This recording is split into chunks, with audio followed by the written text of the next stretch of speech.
Halo teman-teman semua, aku Frisilia Fiska Adinda, NIM H0218022. Di sini aku akan melakukan praktik penyuluhan pertanian di Kecamatan Kelirong, Desa Jeruk Agung, Kelompok Tani Agung Makmur.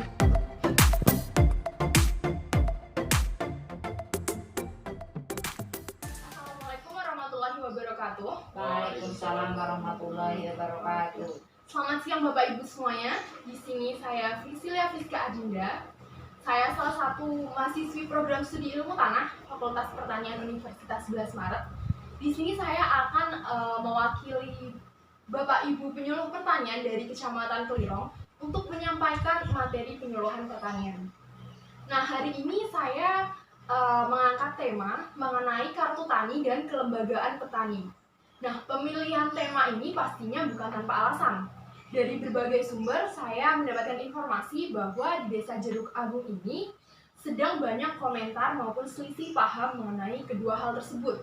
Nah, nantinya setelah adanya penyuluhan pertanian ini, saya berharap dapat meningkatkan pengetahuan dari Bapak Ibu petani maupun dari penyuluh dan pihak-pihak yang terkait, kemudian juga meluruskan pandangan mengenai kartu tani ini dan akan merubah sumber daya manusia yang awalnya mungkin menolak kartu tani, kemudian akan mengerti sisi positif dari kartu tani tersebut.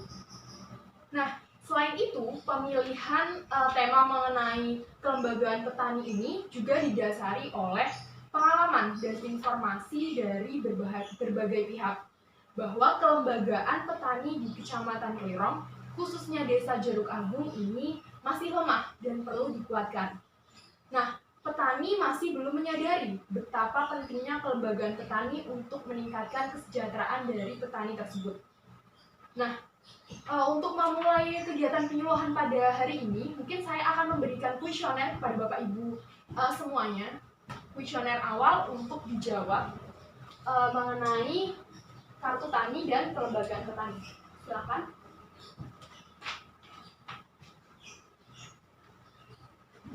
Nah, mungkin Bapak Ibu bisa mulai mengisi jawaban di kuesioner tersebut dalam waktu 1 menit. Monggo Bapak Ibu bisa dimulai. Ya, terima kasih karena waktu sudah berjalan 1 menit. Mungkin kuesioner sudah bisa saya ambil kembali deh Bapak Ibu.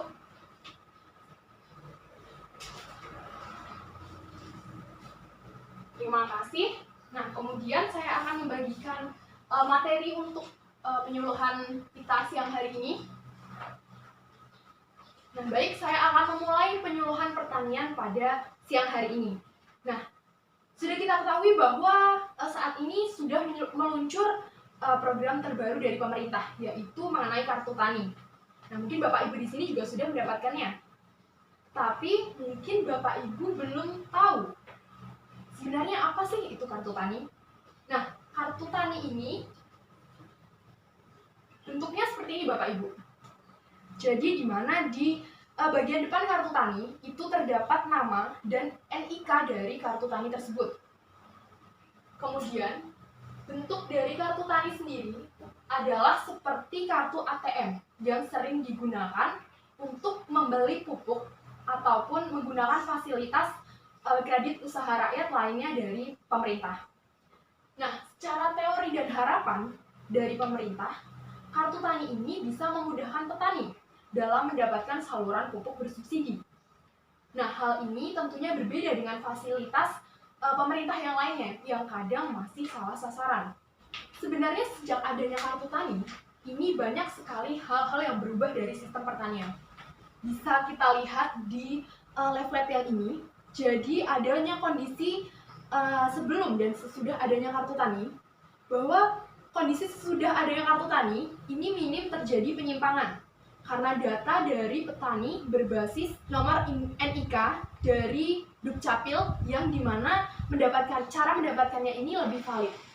Jika dibanding dengan kondisi sebelum adanya kartu tani, ini rawan terjadi penyimpangan di mana data petani ataupun luas lahan dari petani ataupun kebutuhan pupuk ini mudah dirubah oleh pihak-pihak tertentu. Kemudian sesudah adanya kartu tani, ini penyaluran pupuk bersubsidi lebih tepat sasaran. Kemudian juga Sesudah adanya kartu tani, bukti transaksi dari pembelian pupuk itu bisa tersistem dalam sistem dashboard bank sehingga lebih transparan. Jadi buktinya bisa terekam di sini ketika kita ingin mengetahui pupuk apa yang sudah kita beli. Kemudian progres penyaluran juga dapat dikontrol oleh pemerintah, baik secara nama petani maupun dari NIK tersebut. Kemudian sistem pembayaran secara langsung melalui dashboard bank. Jadi keuntungannya adalah petani bisa langsung melakukan pembayaran tanpa melakukan verifikasi terlebih dahulu. Fungsi dari kartu tani ini bisa dilihat pada leaflet yang satunya. Ini bisa dilihat dari 3 aspek.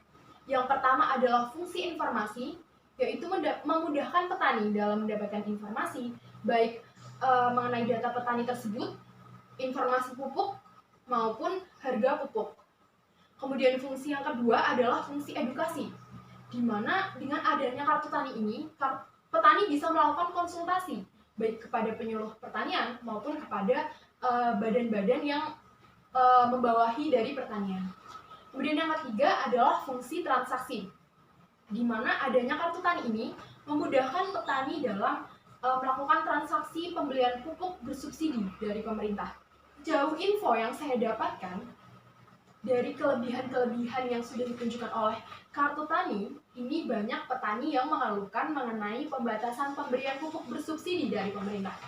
Jadi adanya transaksi yang terkontrol dan terstruktur, maka petani ini tidak bisa seenaknya membeli pupuk sesuai jumlah yang beliau inginkan.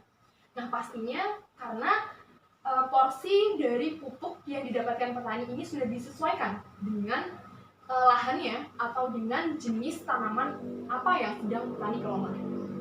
Nah, tentunya semua ini sudah dipertimbangkan dengan matang oleh pemerintah. Namun, sebenarnya dari sisi ini petani harus bisa memahami bahwa kehadiran kartu tani merupakan bentuk keberpihakan pemerintah kepada petani. Meskipun memang petani harus membiasakan diri untuk menyesuaikan dengan kondisi terbaru ini. Selain kartu tani, kelompok tani ini juga merupakan organisasi yang tidak bisa terpisahkan dari pencapaian kesuksesan pembangunan pertanian. Nah, bahkan pembangunan pertanian di suatu wilayah ini biasanya selalu dikaitkan dengan keberadaan dari kelompok tani.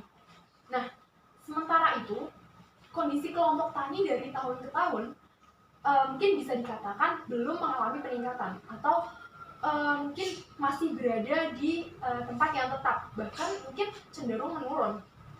Nah, oleh karena itu, pembinaan dan pemberdayaan terhadap kelompok tani ini diperlukan agar kelompok tani memiliki kemampuan dalam mengakses fasilitas-fasilitas pembangunan dan pada akhirnya mampu mewujudkan kedaulatan pangan dan kesejahteraan petani.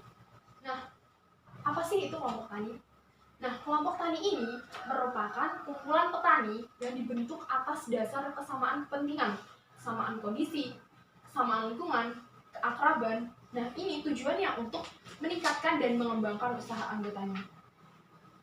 Jadi selain untuk meningkatkan dan mengembangkan usaha anggotanya, ini tujuan dibentuknya kelompok tani adalah untuk meningkatkan informasi yang didapat dari petani tersebut, bisa dengan saling bertukar pikiran maupun informasi dari anggota yang tergabung dalam kelompok tani.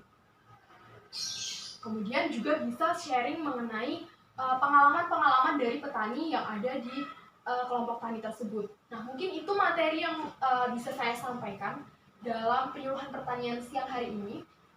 Kemudian dari Bapak Ibu, apakah ada hal yang masih belum jelas atau perlu ditanyakan kepada saya? Ya, mau tanya. Selain kelebihan dari kartu tani, apa kekurangan